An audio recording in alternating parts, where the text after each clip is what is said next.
Good morning students, मैं आपकी संस्कृत अध्यापिका डोली वर्मा। आज हम संस्कृत मजुसा से अपना तृतीय पाठ पढ़ेंगे।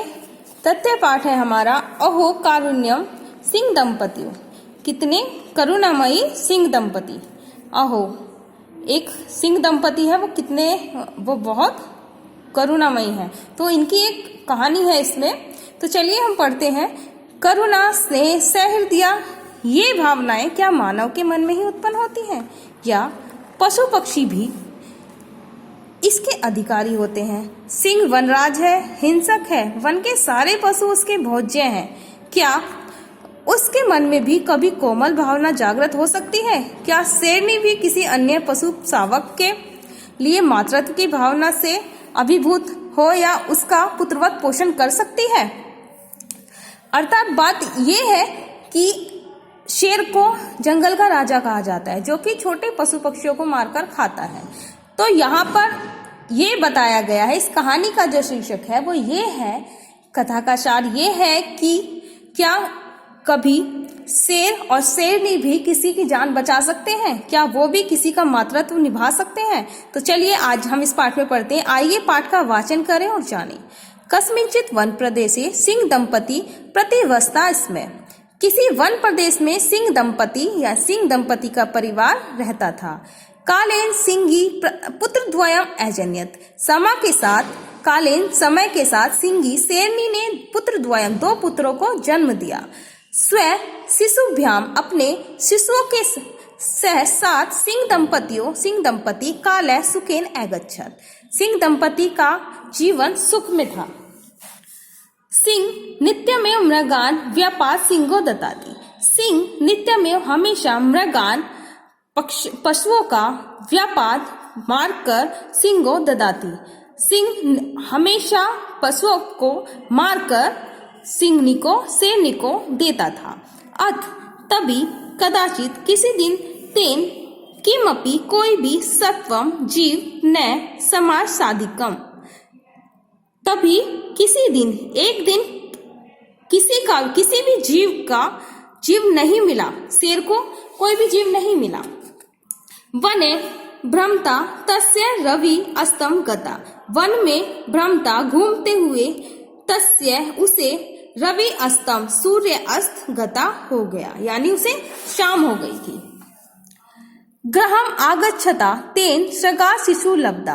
गृहम आगच्छता घर लौटते समय तेन उसे श्रगाल सियार का शिशु बच्चा लब्ध मिला, यानी सियार यानी गीदड़ का बच्चा मिला। जब वो घर लौट रहा था तो उसे सियार का बच्चा मिला। बाला अयम इति विचार्य से सिंहो तम जीवंत में अर्पितवान। यह तो बालक है, यह सोचकर वह सिंहो यानी शेरनी को जीवत ही अर्पितवान दे दिया। उसने यह छोटा बच्चा है, बालक है, यह सोचकर उसने जीवित ही शेरनी को वह बच्चा दे दिया। भवकांत आनितम किंचित भोजनम अस्माकम। भवकांत हे प्रिय, आनितम किंचित कुछ भोजनम अस्माकम। आनितम लाए हो किंचित कुछ भोजन अस्माकम हमारे लिए। क्या तुम कुछ भोजन हमारे लिए लाए हो? आज एनम श्रगा शिशु परित्यज्य न किंचित अभी लब्धम। आज एनम श्रगा शिशु, इस श्रगा शिशु को छोड़कर न किंचित अभी लब्धम, क्या कुछ नहीं लाए हो? बालो अयम इति विचार्य। बालो अयम यह बालक है, यह विचार मया न हंता। मतलब कि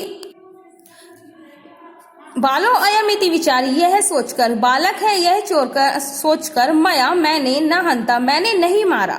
इदानीम इनमेव भक्षित्या स्वेच्छुदाम शांतिया। अब इसी को खाकर अपनी क्षुधा यानी अपनी भूख शांत कर लो। भोकांत प्रिय बालो अयम इति मत्वा त्वम एनम न हतवान। हे प्रिय, बालो अयम बालक है, यह मतवा जानकर तुमने एनम न हतवान इसे नहीं मारा। तब अहम मैं कथम कैसे एनम स्वाद अर्थात हन्याम मार दूं, स्वाद के लिए मार दूं। अर्थात कि जब आपने ही इसे बच्चा समझ के नहीं मारा, तब मैं इसे कैसे मार दूं। इक्तम च कहा भी गया है, अकृत्यम न एव कृत्यम स्यात् प्राणत्यागे अपि संस्थिते न च कृत्यम विमुच्येत एष धर्म सनातन। अर्थात कि अकृत्यम कहते हैं जो कि कार्य हमें नहीं करना चाहिए, जो कार्य करने योग्य ना हो। न एव कृत्य और कृत्य करने योग्य, स्यात् प्राण त्यागे अपि प्राण त्यागने पर भी संस्थिते स्थिति, नहीं तय कृत्य करने चाहिए, विमुच्यते विमुक्त नहीं होना चाहिए, ऐसे धर्म सनातन है, ऐसा धर्म सनातन है। अर्थात प्राण त्यागने की स्थिति पर भी, मतलब हमारे प्राण जो हमारा जीवन है वो भले ही कितने भी कठिनाई में हो, परंतु हमें ऐसा कृत्य ऐसा कार्य नहीं करना चाहिए जो कि करने योग्य ना हो, और ऐसा काम करना चाहिए जो हमेशा करने योग्य हो। जो करने योग्य नहीं है उस कार्य को तो हमें अपने जीवन पर, चाहे हमें जीवन पर कितने भी कठिनाई आ जाए, नहीं करना चाहिए, और ऐसा कार्य जो करने योग्य है वो हमेशा करना चाहिए। यही एक सनातन धर्म है। अद प्रभृति आज से ममाय मेरे तृतीय 3 पुत्रों भविष्यति, आज से मेरे 3 पुत्र होंगे। एवं उक्त्या तम शगा शिशु पुत्रवत अपोष्यत, ऐसा कहकर वह शगा शिशु पुत्रवत अपोष्यत, उसने शगा शिशु को अपने पुत्र के समान पाला। एष त्रयोपि ते शिशवा एकत विहारम कुर्वन्ति, इस प्रकार त्रयोपि तीनों ते वे शिशु एकत्र विहारम कुर्वन्ति, एकत्र होकर विहारम घूमने कुर्वन्ति लगे। इस प्रकार वे तीनों एक साथ घूमते थे। बाल्यम च यापयन्ति, और अपना बचपन बिता रहे थे। परंतु न जानन्ति परस्परम जाति विशेषम, वे अपना जीवन बिता रहे थे, एक साथ रह रहे थे, तीनों बच्चे के समान तीनों एक साथ रहे थे, परंतु आपस में वे नहीं जानते थे कि हमारा जाति विशेष क्या है, क्योंकि वो बहुत छोटे थे। एक बार ते वने भ्रमणे गजा दृष्टा, एक बार उन्होंने वन में भ्रमण घूमते हुए गजा हाथी दृष्टा देखा। तम दृष्ट्वा द्वौ एव सिंह पुत्रो अति क्रुद्धो, तम उसे देखकर दोनों एवं सिंह पुत्र दो अति क्रुद्धो, बहुत क्रोधित हुए। तम प्रति प्रचलितो, और जब वो दोनों बहुत क्रोधित हुए, उन्होंने हाथी को देखा, तो उसे देखकर दोनों पुत्र बहुत क्रोध में आ गए और उसकी ओर तम प्रति प्रचलितो, और उसकी ओर चलने लगे, हाथी की ओर चलने लगे। तावत शगाल सुतः उक्तवान, तब शगाल पुत्र ने कहा, उक्तवान कहा, शगाल सुतः यानी शगाल के पुत्र ने कहा, अहो गजो में आए, ये तो हाथी है। माँ गस्तम अस्य अभिमुखम, इसके सामने मत जाना। माँ मत गस्ते जाना, अस्य अभिमुखम, इसके सामने, यह तो हाथी है, इसके सामने मत जाना। एवं उक्तवा से, यह कहकर वह द्रुत गत्वा गृहं प्रति अधावत, वह कहकर तेज गति से घर की ओर भागा। द्रुत गत्वा यानी बहुत तेज गति से घर की प्रति और अधावत दौड़ा। तव अपि ज्येष्ठ भ्रातु भयात् निरुत्साहितो अभवताम, तव वे दोनों अपि भी दोनों बड़े भाई के भय से निरुत्साहित हो गए, मतलब वे दोनों भी निरुत्साहित हो गए, उनके अंदर भी कोई उत्साह नहीं हुआ, वे दोनों भी उत्साहहीन हो गए। साधु इदम उच्यते, सही कहा है, किसी ने ठीक कहा है, साधुओं ने सही कहा है। एकेनापि सुधीरेण स उत्साहेन रणं प्रति स उत्साहं जायते सैन्यं भग्न आपनुयात्। एकेनापि अर्थात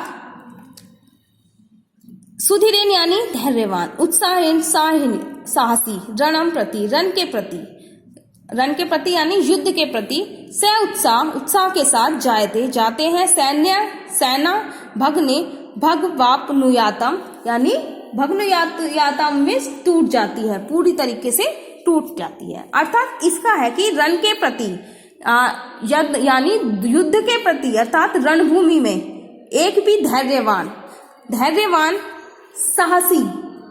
साहसी कौन होते हैं? जो योद्धा होते हैं। होने से जो उन एक भी धैर्यवान और साहसी योद्धा होने से सारी सेना में उत्साह आ जाता है। अगर हमारे पास हम लोग कितने भी कमजोर हो और एक हमारे साथ में उत्साह वाला व्यक्ति है, साहसी व्यक्ति है, तो हमारे अंदर खुद से एक उत्साह आ जाता है। उत्साही जायते सैन्यम भग्ने भग्नवाप्युयात्। एक भी अगर योद्धा चला जाए, अगर वही उत्साह वाला साहसी योद्धा चला जाए तो पूरी सेना का बल टूट जाता है। अर्थात समुदाय में एक दूसरे को देखकर, हम लोग एक दूसरे को देखकर धैर्य और साहस बना रहता है। यदि एक साहसी भी और धैर्य भी खो बैठे तो दूसरे व्यक्ति का उत्साह टूट जाता है। तत् दौ अपि सिंह पुत्रो अग्रत विहसन्तो ज्येष्ठ भ्रातु चेष्टिम ऐवर्ण्यताम यथा स गजम वीक्ष्य दुर्ता प्रणष्ट। अर्थात तब दोनों सिंह पुत्रो अग्रत विहसन्तो ज्येष्ठ भ्रातु। तब वे दोनों पुत्र अपने माता पिता के आगे विहसन्तो ज्येष्ठ भ्रातु, भाई के व्यवहार का अवर्ण्यता वर्णन करते हैं। यथा जिस प्रकार से वह गजम वीक्ष्य देखकर दुर्तः प्रणष्टा, गज को देखकर भागा। स तद आकर्ण्य कोपाविष्ट तौ प्रति परुषवचनानि उक्तवान्। यह सुनकर उसे क्रोध आ गया, क्योंकि वह भाग गया था उसे देखकर, और उन दोनों के लिए प्रति कठोर वचन बोलने लगा। क्या था कि जो उसका बच्चा था वो उन दोनों के लिए कठोर वचन बोलने लगा कि ये दोनों उसको देखकर भाग गए थे। तदा सिंगी एकांते, तब सिंगी सेनी एकांते नीत्वा तम प्रबोध्यत। तब सिंगी यानी सेनी उसे एक साइड ले जाकर, एक तरफ ले जाकर समझाती है। माँ तब एक साथ लेकर समझाती है माँ मत एवं जल्प। अर्थात उसे एक साइड में ले जाकर एक तरफ ले जाती है, एकांत में ले जाती है और बोलती है, समझाती है माँ मत एवं जल्प, ऐसा मत करो। तौ लघु भ्रातरो एतौ, ये दोनों तुम्हारे छोटे भाई हैं। क्रोधाभिभूत सह सिंगिम एवब, क्रोधावश वह शेरनी बोली। अब शेरनी को भी क्रोध आ रहा था तो वह बोली, किम अहम एताभ्याम शौर्येन रूपेन विद्याभासेन ना न्यून येन माम एतो उपहस्ता अवश्यम एतो मया हंतव्य। अर्थात बोला के किम अहम, क्या मैं एताभ्याम इनसे शौर्येन वीरता में, रूप में और विद्या के अभ्यास में कम हूँ? ये जो माँ मुझे ये दोनों उपहस, मुझ पर हंस रहे हैं। वह शेरनी से बोलता है गुस्से में कि ये दोनों मुझ पर हंस रहे हैं, क्या मैं इनसे वीरता में, रूप में कम हूँ? अवश्य मैं ये तो मया हंतव्यो, अवश्य मैं इन दोनों को मार डालूंगा। वो सिंगनी से बोल रहा है कि ये दोनों मुझ पर हंस रहे हैं तो मैं इन्हें मार डालूंगा। एतत् श्रुत्वा, यह सुनकर सिंगी शेरनी तस्य जीवितम इच्छन्ति उक्तवती। यह सुनकर शेरनी जो थी उसके जीवन को चाहती है, इच्छन्ति चाहती है, उक्तवती और बोलती है। वह इसको जीवित रखना चाहती है, वह शेरनी उसको जीवित रखना चाहती है तो उससे बोलती है, सुरोऽसि कृतविद्योऽसि दर्शनीयोऽसि पुत्र का यस्मिन् कुले त्वम उत्पन्न गज अस्तत न हन्यते। सूरोऽपि बेटा, पुत्र बेटा, सूरोऽसि, सूरोऽसि मीन्स तुम शूरवीर हो, हे पुत्र तुम शूरवीर हो। कृतविद्योऽपि विद्वान हो, दर्शनीयोऽसि सुंदर हो, दर्शनीय यानी देखने योग्य हो। यस्मिन कुले त्वम उत्पन्न गज अस्त्रत न हन्यते, यस्मिन जिस कुल में त्वम उत्पन्न तुम उत्पन्न हुए, गजस्त्र न हन्यते उसमें हाथियों को नहीं मारते। शेरनी उसको समझा रही है कि पुत्र, जिस कुल में तुम उत्पन्न हुए हो उसमें हाथी को नहीं मारते। तुम श्रगाल सुता, तुम श्रगाल के पुत्र हो। मया अनुकंप्या स्वकीय पानेन पोषिता असि, मैंने अनुकंपा से, मैंने तुम्हें अपनी कृपा करके तुम्हें अपने दूध से, पानेन अपने दूध से पोषिता पाला है। आज यावत न एतो त्वाम श्रगाल जानिता, आज तक एतौ ये दोनों, त्वाम तुम्हें, श्रगाल तुम श्रगाल हो यह नहीं जानते। तावत द्रुत गत्वा स्वजाति मध्य भवो, तो जल्दी से जाकर अपनी जाति में मिल जाओ। द्रुत गत्वा जल्दी जाकर स्वजाति अपनी जाति में, मध्य भव मध्य जाकर मिल जाओ। नयोचेत एतो मम पुत्रो त्वाम हनिष्यत, नहीं तो मेरे दोनों पुत्र तुम्हें मार डालेंगे। तस्या वचनम श्रुत्वा भयात व्याकुला से ततक्षात एवं तत्प्रनष्टा, उसके वचन सुनकर भय से व्याकुल वह ततक्षात उसी क्षण वहां से पलायन कर गया। प्रष्टय पलायन यानी भाग गया। अहो कारुण्यम सिंह दंपतियों ये निर्बलस्य श्रगालपतस्य प्राणा रक्षिता, कि अहो इतने सिंह दंपति की करुणा से जिसके निर्बल श्रगाल शिशु के प्राण बचाए। कितना वह दंपति कितने करुणाई है जिसने एक निर्बल शिशु के प्राण बचाए। सत्यमेव सत्य ही कहा गया है, प्राज्ञ दीने दया कर्तव्या, दीन पर दया करनी चाहिए। दया धर्मस्य जन्मभूमि, और दया धर्म की जन्मभूमि है।